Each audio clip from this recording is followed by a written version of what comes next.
In this video, I'll uncover the top foods to avoid in order to lower inflammation in your body.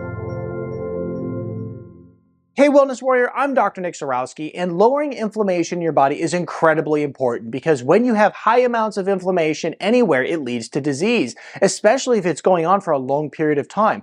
Think of a lot of inflammation in your heart. That leads to heart attacks and heart disease. A lot of inflammation in your gut can lead to colon cancer. Inflammation in your brain can lead to severe neurological issues like dementia one day. So we want to make sure that we're always working to lower inflammation. Now, here's a few keys to following a proper anti-inflammatory diet. These are the foods that you have to avoid. The first on our list is going to be sugar. Now, this seems kind of obvious, but the fact is there's sugar in everything. So you have to read labels, make sure it's not in the foods that you're eating. But more importantly, some people have a really hard time giving up sugar. So here's what you do. You always make a lateral shift. So if you have a struggle with giving up sugar, use a lateral shift over and use things like stevia and monk fruit and allulose and some of these more natural sweeteners and give up the sugar that's creating that metabolic disaster leading to issues like cancer and arthritis. Pull sugar out of your diet and always read the labels. The next food you want to give up in order to lower inflammation in your body is grains. Much of the different grain products out there are full of pesticides and herbicides. They're genetically modified. And then not to mention, the gluten alone is causing a ton of inflammation in your body. Now you might say to me, well, Dr. Zyrowski, I don't have celiac disease. That's not me. But what is found is that many people are reacting very poorly to gluten, and it's causing low levels of inflammation in your body, even though you don't have harsh reactions like those who have celiac disease. So if you want to lower inflammation in your body, give up grains for 30 days, see how you feel. Now, next you want to look at giving up bad quality fats and switching to good fats. And the good fats that you really want to focus on are using fats like butter and ghee. You can use tallow, avocado oil, coconut oil, and even olive oil. These are good quality fats that you certainly can implement that actually have positive health benefits and even help lower inflammation, whereas all these different seed oils, what they do is they attach themselves to the cell,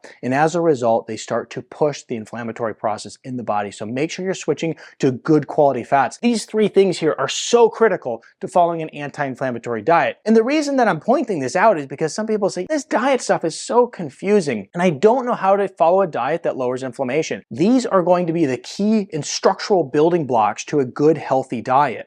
And it's something you should follow. And if you're still struggling, you're like, hey, you know what? I want some recipes. I want some shopping lists, things like that. My wife and I actually put together a diet guide called Heal Yourself Cookbook.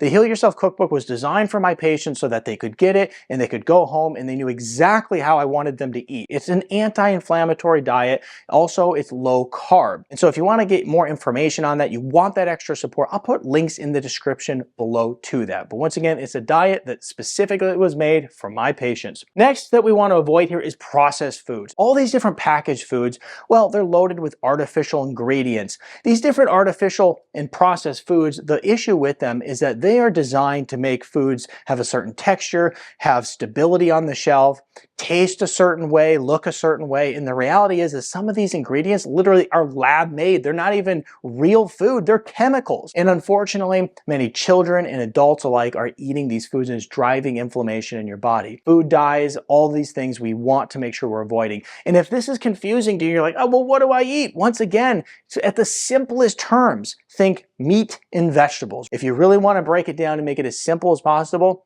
meat and vegetables. Now, the next thing here is we need to beware of everything. And you're thinking, oh my goodness, everything causes inflammation? No, but the reality is that we are all individuals who are going to react differently to different food products. Some of you may have a dairy sensitivity that's driving inflammation in the body and you need to avoid dairy, yet you're eating it every day.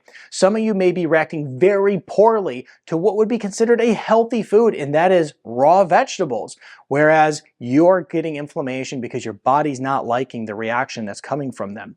And so we always want to be aware, whether it's a health food or whatever it is, we need to know that anything can cause inflammation in the body. Whatever it is, if you notice that you're having a negative response, pull it out of your diet and continue to pull foods out of your diet until you identify exactly what food it is that's causing irritation continuously. If you eat a food and you're, having all kinds of negative reactions, you don't sleep well and you're, have blood sugar instability and maybe you're getting a rash and a lot of bloating and discomfort. If all of these things are happening after you eat particular foods, that means you're reacting poorly. And one of the biggest indicators of inflammation in your body is pain. If you're someone who says, oh, my joints hurt everywhere, my elbow hurts, my knee hurts, my back hurts, that's inflammation. If you have a whole bunch of symptoms all over the place and you're having a hard time narrowing it down to exactly what it is, where the problem is, it's probably inflammation. Always follow an anti-inflammatory diet. It's the best way to improve your health